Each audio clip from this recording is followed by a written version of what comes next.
Welcome back.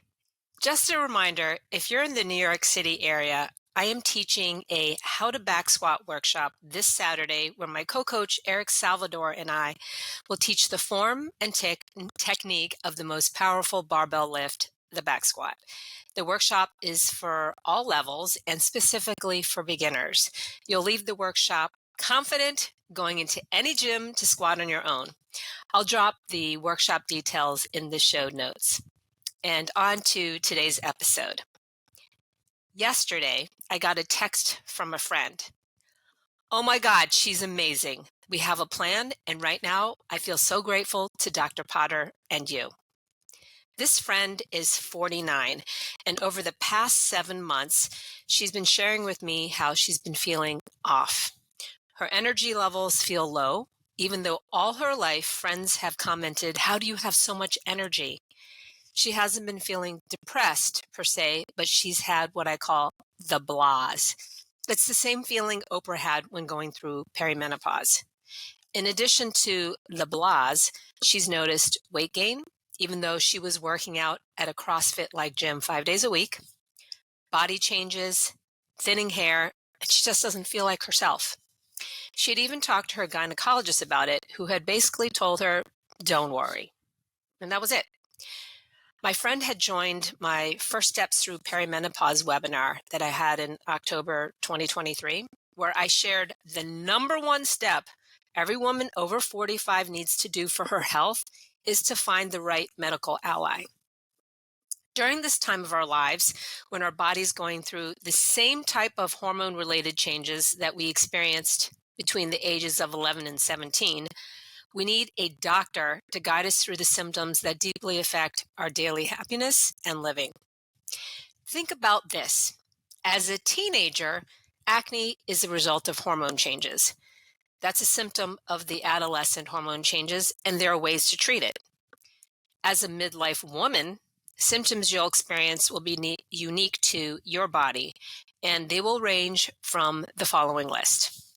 First and foremost, the number one sign that you're in perimenopause is a change in your menstrual cycles.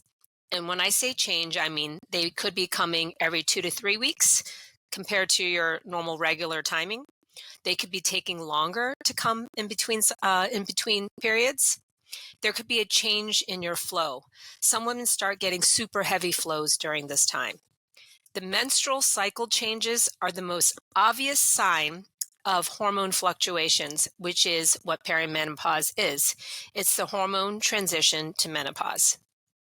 If you happen to be on some kind of birth control or an IUD where you won't have normal cycles, the number one sign that you're going through perimenopause will be through the symptoms. And these other symptoms include rapid weight gain with no changes to anything else in your routine, like same exercise routine, same food, but you're suddenly noticing weight changes.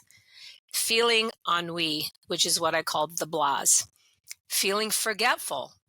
During pregnancy, this is called mommy brain, and it's also related to hormones. And this is the type of hormone changes that's happening during perimenopause.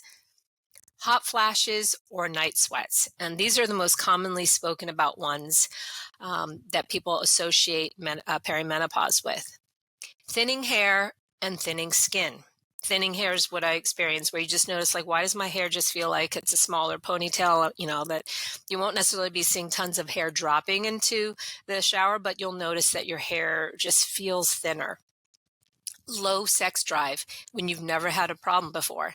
This one's something people don't like to talk about verbally because they feel like something's wrong with them. But this is actually very common during perimenopause because, again, all related to hormones.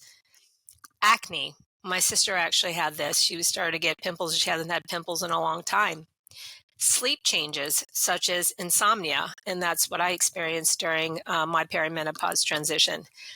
Shorter temper. This is also one that happens with the mood changes related to hormone changes. Dry eyes, dry throat, essentially dry skin. And included in that is your vagina could feel drier. If you notice that the vagina feels drier or like sex becomes a little bit more painful, this is related to the estrogen decline that happens during perimenopause. Joint pain, fatigue. Those are some of the many symptoms. So if you've noticed you don't feel like yourself right now and it's bothering you, the number one thing you need to do is to make an appointment with your gynecologist to share all this. When I did share my insomnia with my gynecologist, his response was, she's going to have to deal with it. And I had felt very, very alone. And the thing is, women have been going through menopause since the beginning of humans, and we don't need to suffer. There are remedies for the symptoms that really greatly affect your daily life. For example, for me, the insomnia, there were symptoms. So before I go on to the step that you need to take, do not believe any Instagram influencer or so-called health coach that says you just need to balance your hormones in perimenopause, because that's full of shit. Our body is supposed to be going through these changes, and there's not a way to balance your estrogen, progesterone when we're supposed to be transitioning to a post-menopause body. It's just nature.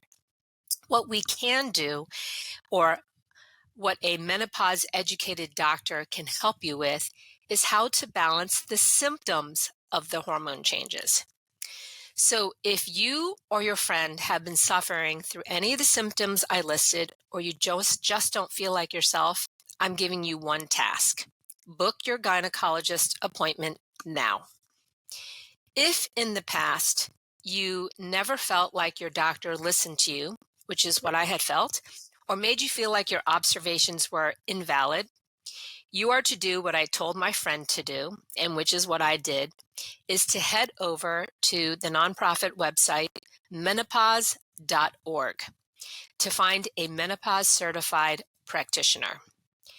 In medical school, doctors are not taught extensively about menopause. According to an AARP article titled, "Doctors Don't Know How to Treat Menopause," quote, "Most medical schools and residency programs don't teach aspiring physicians about menopause.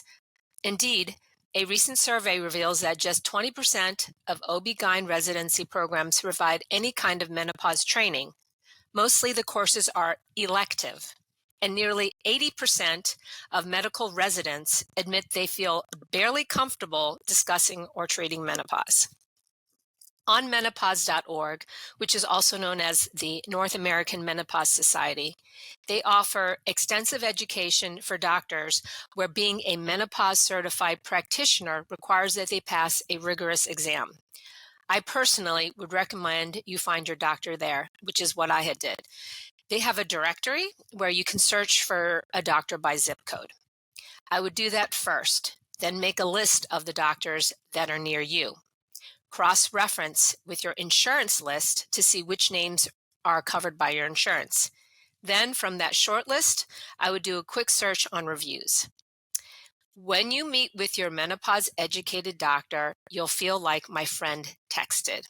I'll repeat what she wrote. "Oh my God, she's amazing.